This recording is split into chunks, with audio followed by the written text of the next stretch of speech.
Fast and Furious. Not to be confused with The Fast and The Furious, the original film. Now this is a true sequel to the original film, bringing back all the original characters.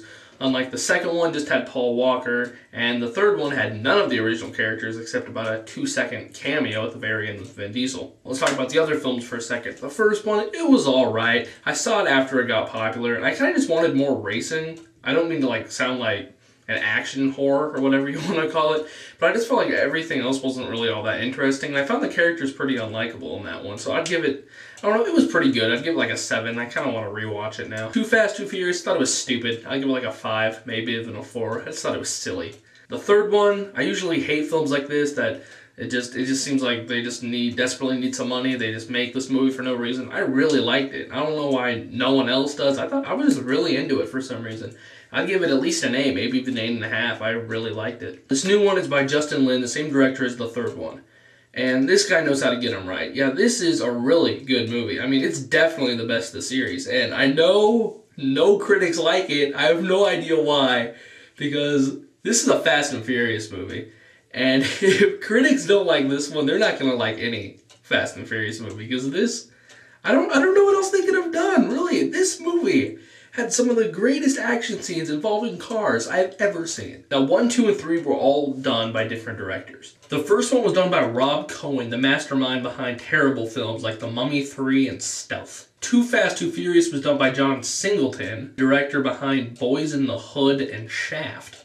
By the looks of it, Justin Lin's a pretty good director. He also directed a very good film called Better Luck Tomorrow. He also directed Annapolis, which I haven't seen but is supposed to be really bad.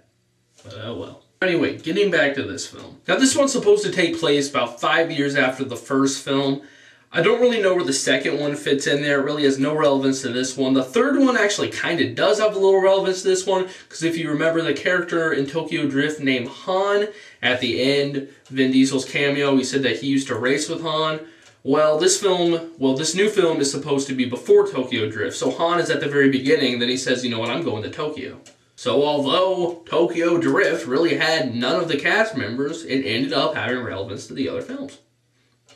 Funny how that works out. Now, like I said, that I found the characters unlikable in the first film. I really didn't in this one. I kind of liked the characters. The only real big complaint was I just thought there should have been some more scenes between Vin Diesel and Paul Walker. It felt like sometimes maybe they were just a little too caught up in all of it. Now, I really usually don't do this. I usually look for a lot more in films than just, oh, well, at least the action was cool. This movie really, all around, is a good film. Everyone's picking on the plot. The plot really isn't all that bad. It's nothing special, but it's not bad. The dialogue isn't great. Nothing too horrible, but yeah, there were some really bad lines. The acting wasn't too bad, but the action really stands out. Just a whole lot of fun. Just like the guys on Spill.com said, this is definitely a dude film, and I can't picture very many dudes coming out of this film not satisfied. And just like the other ones, there's a lot of hot girls. And sometimes it got a little ridiculous. It was like they would just take a break from the film and ooh, let's have a zoom shot on that girl's butt. Action was so freaking cool. And I'm usually, you've seen my reviews, of course you have. I usually, I can't explain it. It's just, there was a lot of action in this movie. And I never thought it grew old. I never thought it dragged on. I never thought it was too ridiculous. That's the big thing. The second one was retarded. This one, yeah, there are a few very impossible things done, but man, it was just so much fun. Definitely see it on the big screen. It's there are some really incredible scenes. I mean, like I said, some of the best action scenes involving cars I have ever seen. And some of it's really inventive too. It's not just completely cliche. I'm really not that big of a fan of race scenes. I'm not talking about street racing scenes, but just scenes with two cars bumping into each other. I always thought it grew old. I really liked it in this movie. My favorite parts of the first film was the street racing. And when this film started going, it started doing this plot and crime, and I'm like, oh, they're never gonna have a street racing scene. They did, and it was really awesome. Brandon T. Jackson was in it from Tropic Thunder.